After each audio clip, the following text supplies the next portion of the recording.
mis hermanos, en San Lucas capítulo 6 hoy en esta tarde. San Lucas capítulo 6. San Lucas capítulo 6. El Señor, mis hermanos,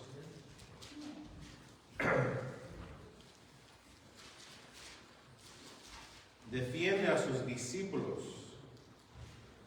Cuando empezaron los fariseos, empezaron a acusar a ellos, a quebrantar el sábado, el Señor los defiende y aclara que Él es el Señor sobre el sábado y realmente lo que significa el sábado. Y después el Señor da su sermón en el monte. Pero antes de entrar vamos a hacer una oración, mis hermanos. Oren juntamente conmigo para entrar en la palabra del Señor. Señor, nos has salvado, Señor.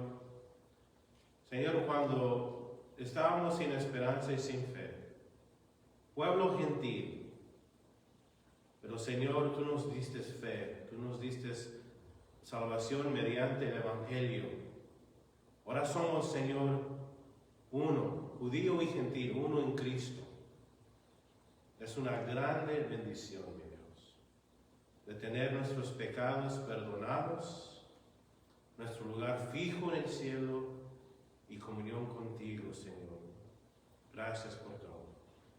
Señor, edifica nuestros cuerpos en nombre de Jesús. Amén. El Señor, mis hermanos, pasando por un campo, si fíjate lo que dice el verso 1, aconteció que en un día de reposo, el sábado, día de reposo, que significa el sábado, lo que estamos leyendo, es el día de reposo. Dios dio al hombre un día para descansar. Y ese día, ¿verdad? No tenían que hacer nada. Dios quería por lo menos que el hombre trabajara 6 días y descansara un día, ¿verdad? Para los que trabajan mucho, ¿verdad? Por lo menos tienen que descansar un día. Y para los que no les gusta trabajar, por lo menos tienen que trabajar 6 días. Pero un día tenían que descansar. Dice que pasando Jesús por los sembrados de trigo, sus discípulos arrancaban espigas y comían, y restregándolas con las manos, ¿verdad?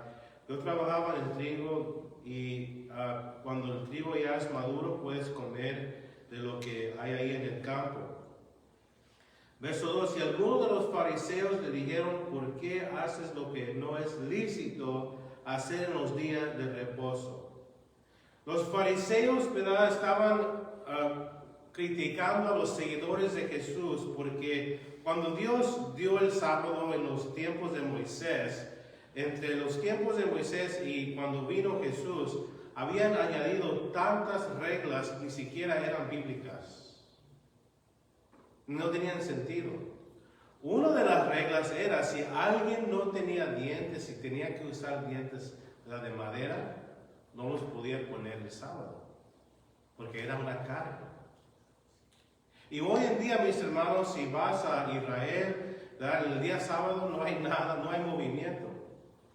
Pero, mis hermanos, el Señor, ¿verdad?, va a defender a sus discípulos y Él va de nuevo a recordarles de por qué Dios dio el sábado. Dios se lo dio al hombre para bendecirnos. Dice, respondiendo Jesús le dijo, ¿no aún habéis leído lo que hizo David cuando tuvo hambre él y los que con él estaban?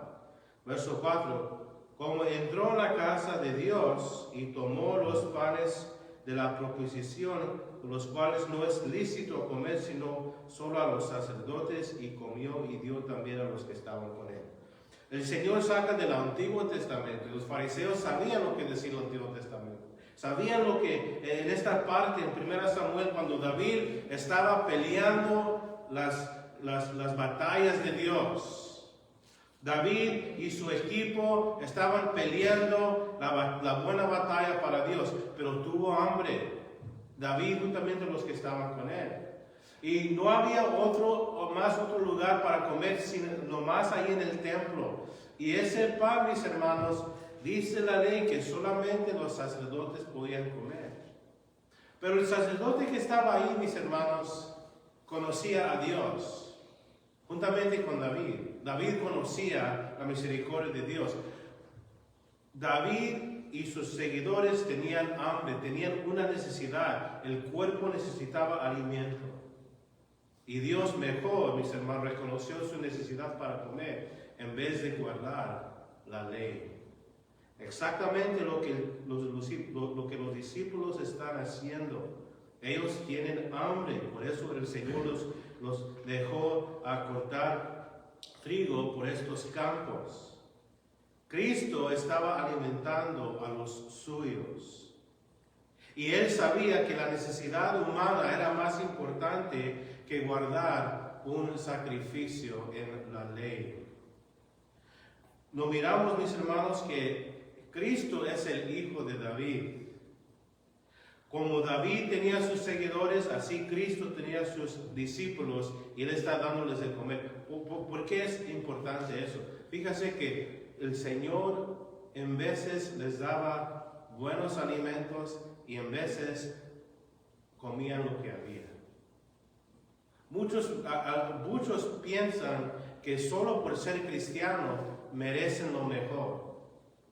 Ya no quieren comer frijolitos ni arroz, quieren comer pura carne asada todos los días, y cuando van a volar en avión quieren estar primeros. ¿Por qué? Porque yo soy hijo de Dios. Yo merezco lo mejor porque soy hijo de Dios. Si los discípulos siguiendo a Jesús, viviendo con Jesús, si Él les dio en este tiempo, cuando estamos leyendo, si Él les dio solamente trigo para comer, nos debemos de recordarnos, mis hermanos, que Dios en veces nos da en abundancia. Dios en veces nos da lo que necesitamos y nada más. Pero Pablo dice, en cualquier situación en que nos encontramos, en veces nos saciamos, en veces, ¿verdad?, nomás comemos para estar así viviendo. Debemos de estar contentos en todo el tiempo.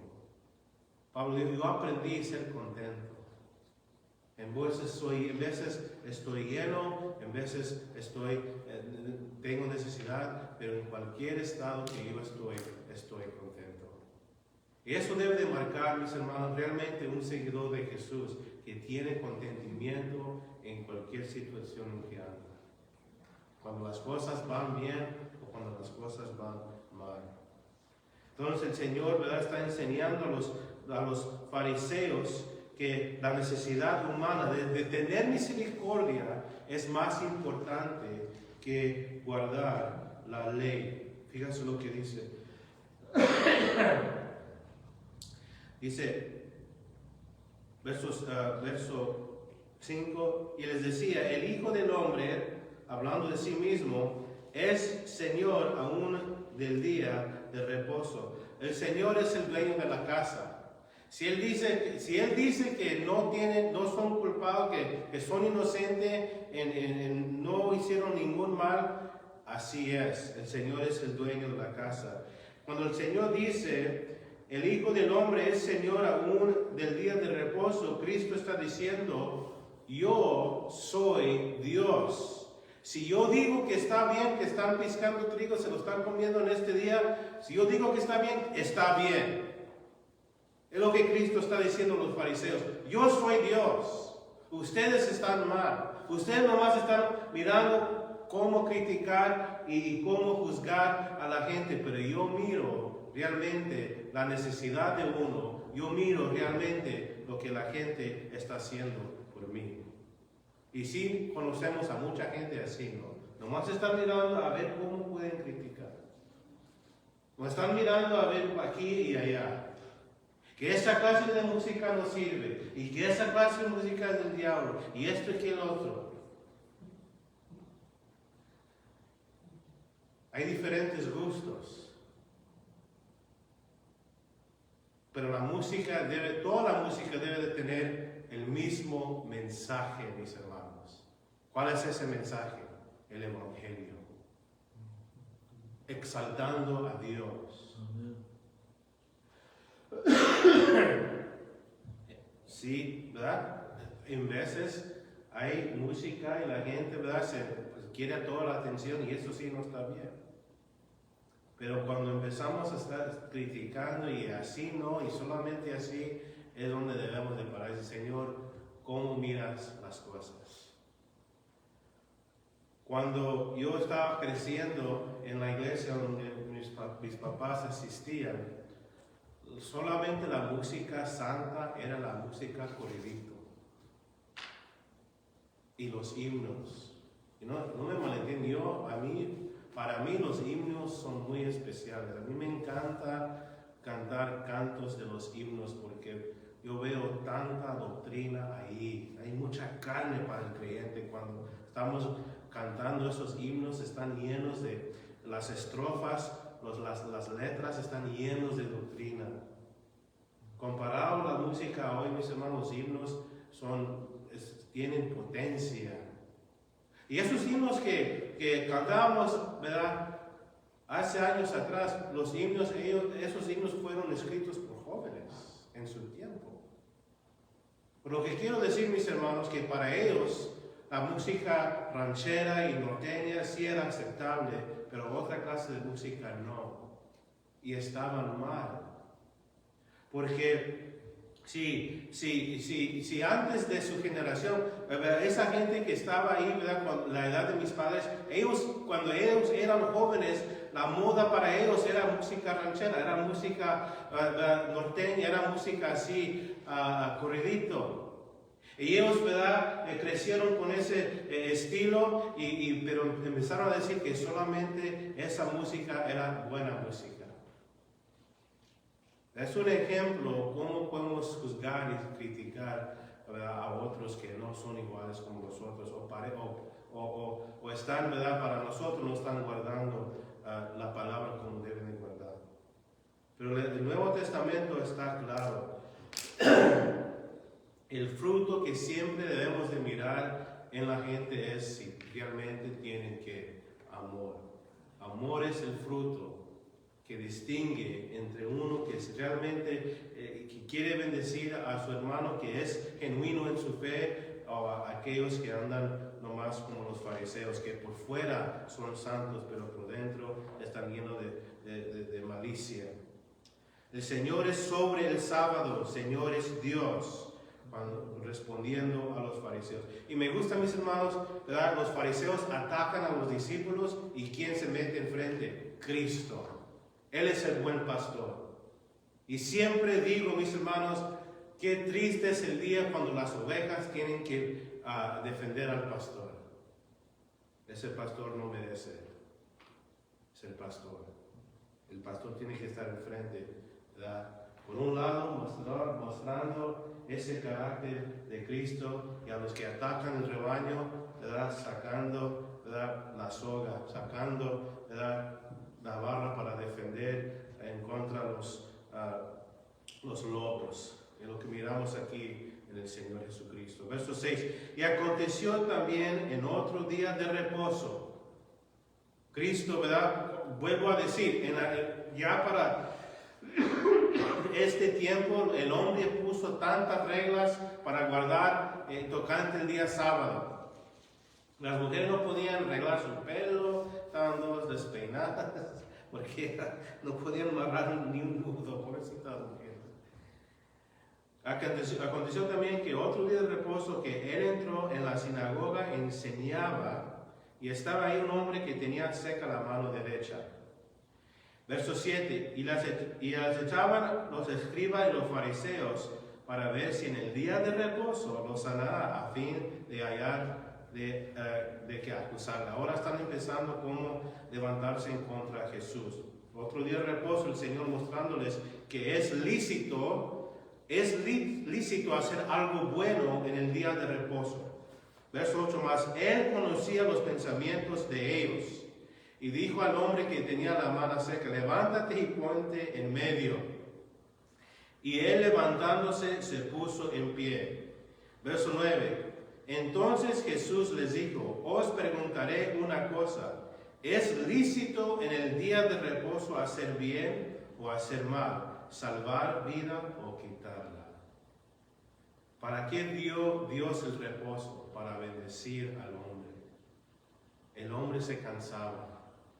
Y necesitaba un día de restauración, necesitaba un día de reconectarse de nuevo con Dios y con su familia. Dice el verso 10, y mirándolos a todos alrededor, no podía contestar nada. ¿Cómo van a contestar? Dijo al hombre, extienda tu mano. Y él lo hizo así, y su mano fue restaurada. En vez de creer en Jesús, empiezan a enojarse con él. Verso 11, y se llenaron de furor. Nunca están contentos los fariseos y los escribas. Recuerden, mis hermanos, los fariseos eran aquel grupo que pensaban que eran apartados de los demás porque guardaban la ley perfectamente. Los escribas eran otro grupo de personas que hacían copias de la ley de Dios. Se llenaron de furor y hablaban entre sí qué podrían hacer contra Jesús. Ahora, mis hermanos, van a empezar a levantarse, a rebelarse en contra del Señor y cómo planear la muerte de Él. ¿Por qué? Porque el Señor está realmente explicando cómo es la ley y para qué Dios dio la ley, qué significa realmente la ley y el carácter de Dios.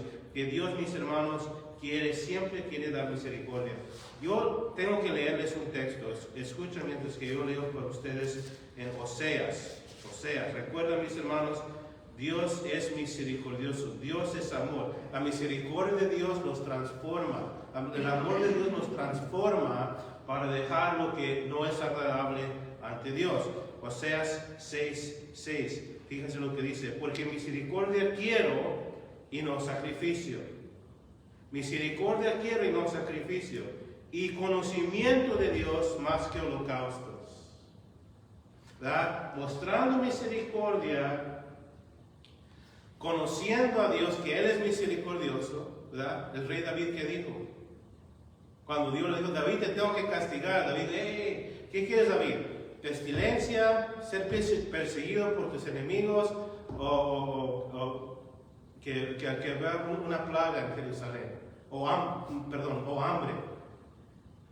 Y dijo David: prefiero yo caer en manos de Dios y no en caer en manos de hombres. ¿Por qué? Porque el hombre no tiene misericordia. Dios es misericordioso. Y cada uno de ustedes, cada uno de nosotros, ¿verdad? Ustedes y yo también, juntos hemos recibido misericordia de Dios y tenemos que dar misericordia a otros. Y tenemos que conocer a Dios, que Él es amor. Y Él quiere, mis hermanos, transformarnos. Y Él puede. Solamente en Él tenemos realmente la esperanza para cambiar y para quedarnos cambiados hasta el final. Entonces, verso 12. En aquellos días Él fue al monte a orar y pasó la noche orando a Dios. Jesús oraba toda la noche. Vamos a mirar después, mis hermanos, que el Señor está orando porque Él va a escoger a sus 12 discípulos. El Señor siendo Dios, Jesús siendo Dios, Él se apoyaba en la oración como un hombre. Antes de hacer una gran importante decisión, Él oró toda la noche. Yo no sé si ustedes conocen a alguien que ha orado toda la noche, pero yo conocí a alguien que oraba por noches enteras. Esa mujer fue mi mamá. Ella oraba por noches enteras. Y no voy a decir que mi mamá era perfecta, era un ser humano, pero ella era una mujer de oración. Y durante todo lo que ella sufrió físicamente por toda su enfermedad, mis hermanos, yo vi que Dios le daba la fuerza para seguir esperando en Él, hasta que el día que Él se lo llevó para estar con Él. Ella, mis hermanos, me dijo que orando ante Dios nos bendice, nos trae grande bendición. Y si el Señor tuvo que orar antes de hacer decisiones, cuanto más nosotros, ¿verdad? Tenemos que orar más para evitar problemas en el futuro y para alcanzar a redimir el tiempo. Porque ustedes ya, yo también, ya sabemos, si no oremos y hacemos decisiones, cuán gran pérdida siempre es de tiempo y de dinero y cuántas cosas. Hay que orar. Verso 13. Y cuando era de día, llamó a sus discípulos y escogió a 12 de ellos, las cuales también llamó apóstoles. Primero eran discípulos, después eran apóstoles. El apóstol, mis hermanos, significa alguien que es enviado. ¿No? ¿Qué significa la palabra apóstol? Eran enviados. Verso 14, a Simón, a quien también llamó Pedro. Los estudiantes de la Biblia, Simón significa ¿qué? Arena, algo que no es estable. Pedro significa ¿qué? Algo fijo, piedra, algo fijo, algo que es constante. Dios transformó a Simón y lo hizo Pedro.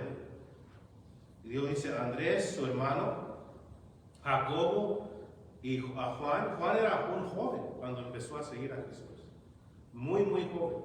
Antes, ni tenía los 20 años cuando Juan empezó a seguir a Jesús. Felipe, Bartolomé, Mateo, Tomás, Jacobo, hijo de Alfeo, Simón, llamado Celote. Verso 16, Judas, hermano de Jacobo, y Judas Iscariote, que se llegó a ser el traidor. Sí, hermanos, el Señor escogió a Judas, sabiendo que lo iba a traicionar. Pero ¿por qué lo escogió?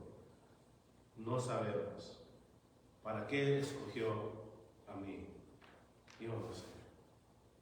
Yo no batallo, no es algo con que yo batallo. ¿Por qué, Señor, escogiste a Judas?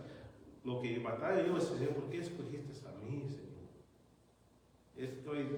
No sé nada, estoy lleno de fallas, pero, Señor, tú escogiste a mí. Y a ustedes también son escogidos de parte de Dios. ¿Para hacer qué? Para ser sus discípulos y para ser sus embajadores al mundo, ¿verdad?, necesitado de escuchar el Evangelio. No se escucha mucho de algunos de los discípulos, se escucha mucho de Mateo por su Evangelio, ¿verdad?, de Pedro y de Juan, pero los demás, mis hermanos, cuando llegamos al cielo vamos a escuchar más de lo que hicieron para el Señor.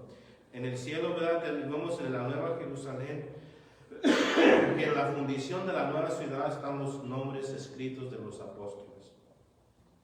Verso 17, y descendió con ellos y se detuvo en un lugar llano. Y una compañía de sus discípulos y una gran multitud de gente de toda Judea, de Jerusalén y de la costa de Tiro y de Sidón, que había venido para oírle y para ser sanados de sus enfermedades. Verso 18, y los que habían sido atormentados de espíritus inmundos eran sanados. El Señor, mis hermanos, estaba sanando a la gente y de repente paró y empezó a enseñar. Porque la palabra es más importante que todo. La alabanza a veces, todas las letras van bien, no hay ningún desentonado, ¿verdad? Todo el ritmo va bien, pero mejor es la palabra siempre. Y la palabra, mis hermanos, trae sanidad. Fíjese. Verso 18 también incluye a la gente que estaban enfermos, no física, pero estaban enfermos de la mente. No es nada nuevo, salud mental. Se escucha mucho por ahí. No es nada nuevo. Desde los tiempos bíblicos existía esa enfermedad. El Señor, mis hermanos, es el doctor. Eran atormentados por espíritus inmundos y eran sanados. Verso 19, y toda la gente procuraba tocarle porque poder salía de él y sanaba a todos. Verso 20, y alzando los ojos hacia sus discípulos, les decía, bienaventurados. Bienaventurados significa alegres.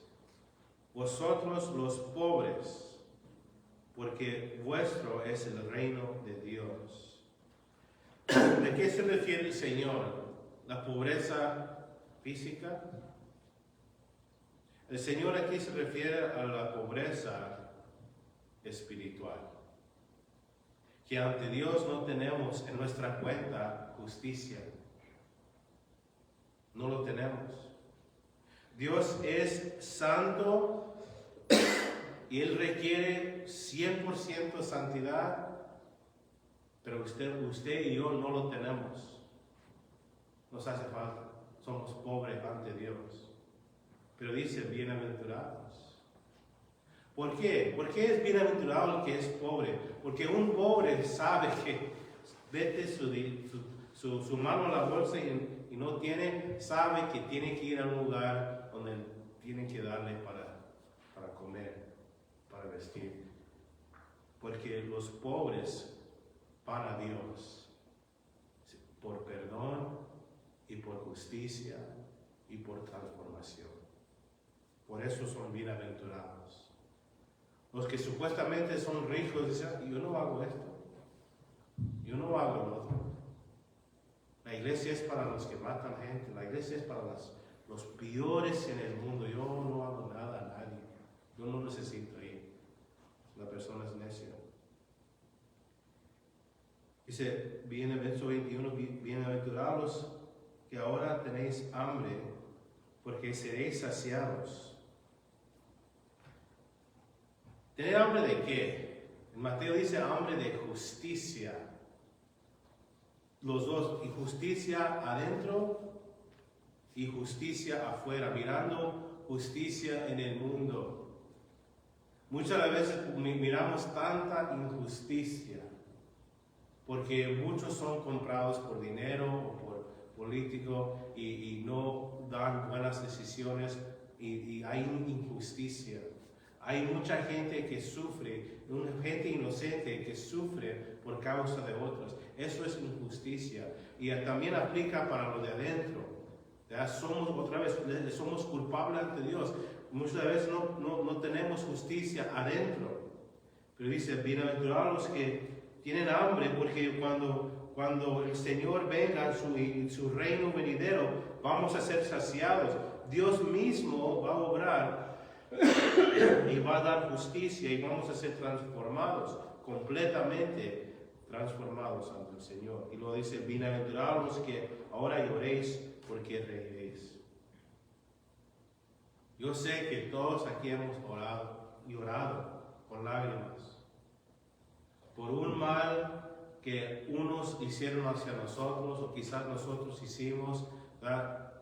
Empezamos a llorar por nuestro pecado o por los pecados de otro, empezamos a llorar. Pero Dios dice, el día va a venir cuando vamos a reír. Qué curioso es, si queremos reír, primero tenemos que llorar. Tenemos que ser quebrantados. Tenemos que llorar por otros que necesitan ser quebrantados también. Y lo vamos a vamos a reír, vamos a estar alegres.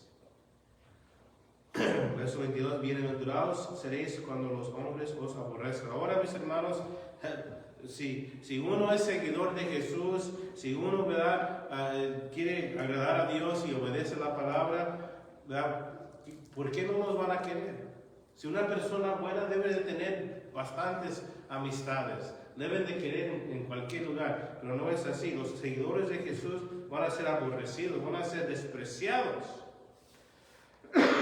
Pero dice, bienaventurados, porque el mundo los va a aborrecer, el mundo los va a perseguir. Cuando os apartan de sí y os vituperen y desechen vuestro nombre como malo por causa del Hijo del Hombre, por causa de ser cristiano, van a ser perseguidos, pero Cristo dijo, bienaventurados. Y si preguntan a cristianos donde viven en aquellos países donde es muy ilegal para tener una Biblia o para ir a la iglesia, ¿verdad?, sí sufren, no voy a decir que no sufren, sí sufren y sí lloren y sí lamentan y es doloroso, pero al fin de todo, mis hermanos, tienen gozo. Tienen gozo. Porque tienen el gozo del Señor en sus vidas. Y están enfocados en la vida eterna, que saben que tienen que sufrir un poco de tiempo para reinar por siempre con Cristo. Dice, gozaos en aquel día y alegraos, porque he aquí vuestro galardón es grande en los cielos. Si no nos quieren por ser cristianos, mis hermanos, si nos echan de un lado la familia, porque ya no somos iguales que de antes, grande en los cielos es nuestra galardón. Y dice, porque así hacían sus padres con los profetas, ¿verdad? Con Jeremías, con Isaías, con otros hombres de fe, hombres justos, y eran maltratados por el nombre del Señor. Y lo dice verso 24 más, ay de vosotros ricos, los ricos son aquellos que están a gustos en el mundo. No les molesta nada, ni el diablo. Tienen todo. Dice, porque ya tenéis vuestro consuelo. Por un breve tiempo, mis hermanos, por una temporada nada más, tienen mucho, pero van a sufrir por toda la eternidad. ¿La eternidad cuánto tiempo es? Es todo el tiempo, no tiene fin. Dice verso 25, ay de vosotros los que ahora estéis saciados, porque tendréis hambre. Ay de vosotros los que ahora reís, porque lamentarás y oraréis. Ay de vosotros cuando los hombres hablan bien de vosotros, porque así hacían sus padres con los falsos profetas, ¿verdad? Estamos estudiando Isaías, ahora Jeremías, y los falsos profetas tienen muchas amistades en el pueblo. Son bienvenidos, pero Jeremías es muy perseguido, ¿verdad? El Señor condena a esos falsos profetas. Verso 27, pero a vosotros los que oís os digo, amar a vuestros enemigos, hacer bien a los que aborrezcan. En vez de pagar mal por mal, tenemos que mostrar el carácter de Cristo. Y esto es, mis hermanos, imposible aparte del amor de Dios en nosotros. Esto es imposible sin la gracia de Dios en nosotros. Si leen, ¿verdad?, la historia de los primeros cristianos que fueron matados por su fe, antes de ser dados a los leones, a las bestias, ¿verdad?, en Roma, los soldados miraban, algunos soldados miraban, ¿verdad?, cómo se portaban, no tenían enojo con nadie, no tenían, ¿verdad?, así rencor para nadie, y muchos de ellos se convertían, ¿verdad?, en la hora que iban a ser dados a la muerte, los soldados, ¿verdad?, entregaban su arma y yo voy con él, porque yo miro el amor de Dios en él. Yo miro que él y ella no tienen miedo a lo que van a sufrir, yo quiero lo que ellos tienen. Y Cristo nuestro Señor, la primera palabra que salió de su boca cuando Él fue crucificado fue: Padre, perdónanos. Porque ¿qué sucede, mis hermanos, cuando empezamos a tener rencor? Hebreos dice: guardaos de no tener raíz de rencor, raíz de amargura.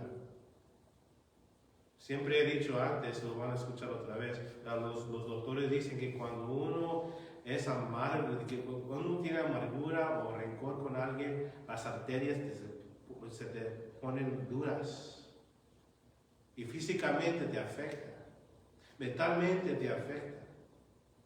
¿Cuál es la respuesta? Señor, ayúdame a tener amor para aquellos que me han ofendido. Ayúdame a perdonarlos como me has perdonado a mí. ¿Y saben qué? Dios te va a ayudar. Porque yo testifico que Dios no hizo eso por mí. Orar por los que calumnian, los que hablan mal de uno. Verso 29, al que te hiere en la mejilla, preséntale también la otra, y al que quite la capa, ni aún la túnica le niegues. la mejilla, ¿verdad? Dando la otra mejilla no significa que tenemos que dejar que nos golpeen. Esto está hablando que cuando nos atacan verbalmente, yo no lo voy a dejar. Si te quieren golpear, no te dejas. Si te quieren golpear a tu familia, no te dejas. Pero cuando nos empiezan a atacar, ¿verdad? Atacar nuestro carácter, atacar déjaselo en las manos del Señor. El Señor mismo nos va a defender. Y si nos piden, ¿verdad? La capa o una túnica también. ¿Por qué? Porque cuando hacemos eso, estamos dejando todo en las manos del Señor. Y regularmente los que nos están atacando quieren provocarnos, ¿verdad? La cosa es provocar a uno para hacernos, ¿qué? Pecar. Para que ellos puedan tener algo en contra de nosotros. Ya ves, muy santo. Nomás quieren provocarnos. Pero la clave es, Señor, trata con ellos. Si me pide esto, se lo voy a hacer, pero trata con ellos. Y dice, verso 30, y cualquiera que te pide, dale. Y al que te toma lo que es tuyo, ni le pidas que te lo devuelva. Otra vez, siendo ciudadanos del cielo, siendo hijos del reino venidero, vamos a confiar en Dios para todo. Y como quieres que hagan los hombres, vosotros, así también hacer vosotros con ellos, ¿verdad? La regla de oro, ¿verdad? Lo que en todo el mundo, ¿verdad? Esto es universal y Cristo lo hizo. Tratar con otros como si nosotros queremos ser tratados. Es bíblico. Porque si amáis a los que aman, ¿qué mérito tienes? Porque también los pecadores aman a los que aman. Y si hacéis bien a los que hacen bien, el verso 34, y si prestéis a aquellos de quienes esperaréis recibir, ¿qué mérito tenéis? Porque también los pecadores prestan a los pecadores para recibir por otro tanto. Amar pues a vuestros enemigos, y hacer bien, y prestar, y no esperando de ello nada, y será vuestro galardón grande, y seréis hijos del Altísimo, porque Él es benigno para con los ingratos y los malos. Mis hermanos, el Señor nos va a dar un galardón grande. La promesa de aquí, lo que Cristo nos está diciendo. Lo dice el verso 36, ser pues misericordiosos, ¿verdad? Otra vez ese principio bíblico de ser misericordiosos como también nuestro Padre es misericordioso. Y no juzguéis, a no seréis juzgados, ni condenéis, a no seréis condenados. Perdonad y seréis perdonados. Porque no podemos aquí, verso 37 no significa que no debemos de juzgar las acciones. Yo no puedo juzgar el corazón o el motivo de la persona. Pero sí podemos decir, ¿verdad? La acción es mala. Sí podemos juzgar una acción, pero mis hermanos no podemos juzgar el motivo, porque solamente Dios conoce el corazón. Dice, perdonad y seréis perdonados. Dar y os será dada, medida buena, apretada, revestida, rebosando, darán en vuestro regazo, porque con la misma medida con que midéis os volverá a medir. Aquí, mis hermanos, si damos mucha misericordia y perdón y ayuda, también, mis hermanos, Dios nos va a dar más para atrás, Dios mismo. Y le decía una parábola, ¿acaso puede un ciego guiar a otro ciego? No caigan ambos en el hoyo.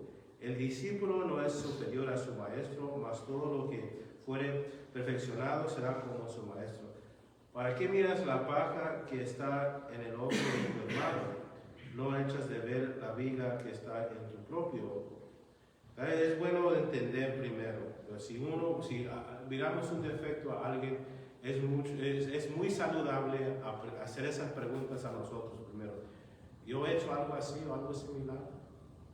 En vez de luego atacar a una persona, muchas veces esa persona se va y sin reconciliarse de ninguna manera con Dios o con otros. Dice, verso 42, o cómo puedes decir a tu hermano, déjame sacar la paja que está en tu ojo, no mirando que la viga que está en el ojo tuyo, hipócrita. Saca primero la viga en tu propio ojo y entonces verás bien cómo sacar la paja que está en el ojo de tu hermano.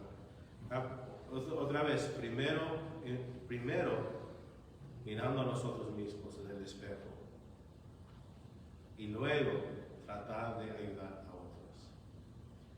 El rey David preguntaba a Dios, Señor, examíname a ver si hay algo malo en mí.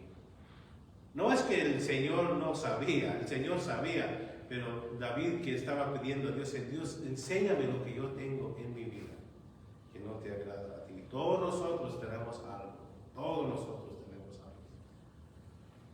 A veces no queremos, a veces no pensamos que el poder de Dios es tan grande que nos puede sanar y limpiar, pero Dios es grande, mis amados.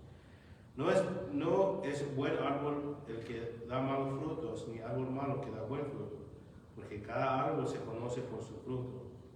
Pues no se cosechan higos de espinos, ni de las zarzas eliminan uvas. El hombre bueno del buen tesoro de su corazón saca lo bueno. El hombre malo del mal tesoro de su corazón saca lo malo, porque de la abundancia del corazón habla la boca.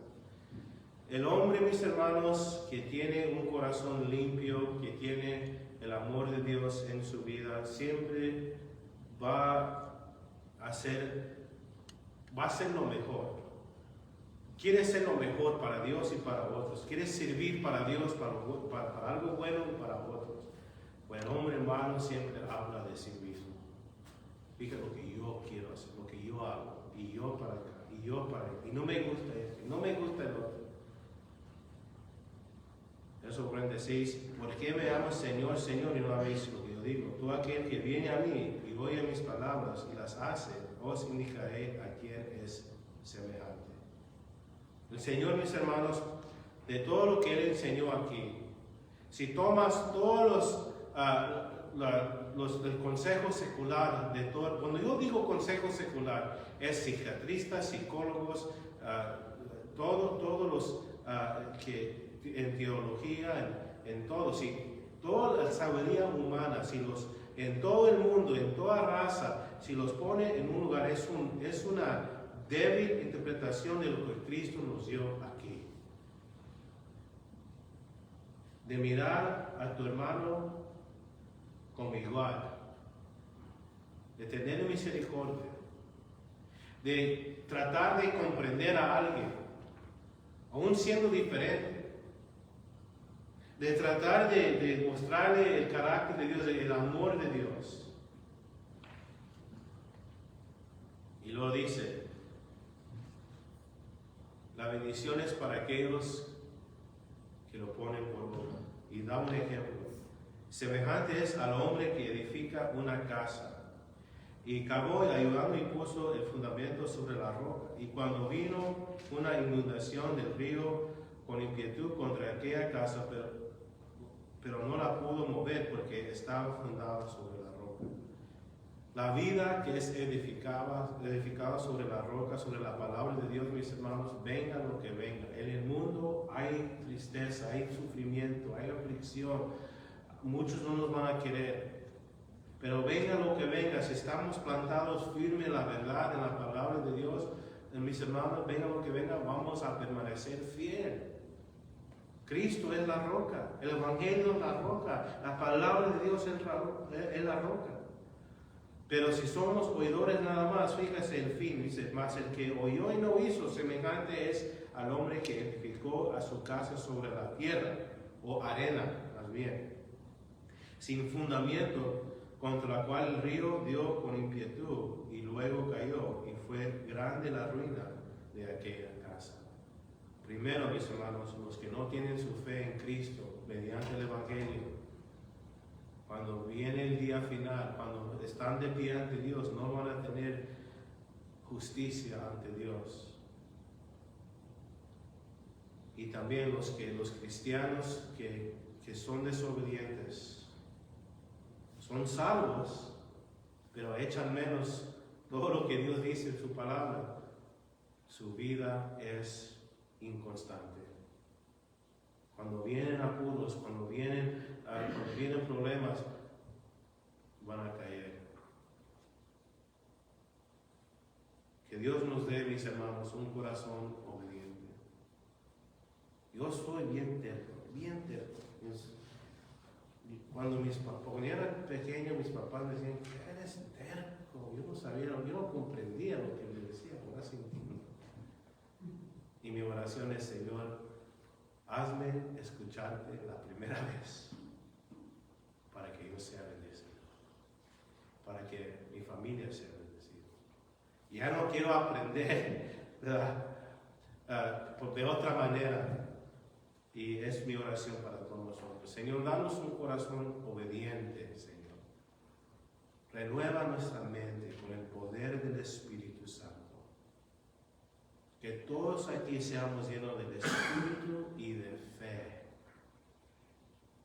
Gracias, Señor. Y contesta todas nuestras oraciones, Señor. En el nombre de Jesús. Dios nos bendiga, mis hermanos. Gracias que pudieron venir. Para el siguiente domingo, primeramente Dios, sí va a haber clases para los jóvenes. El hermano Samuel está mirando.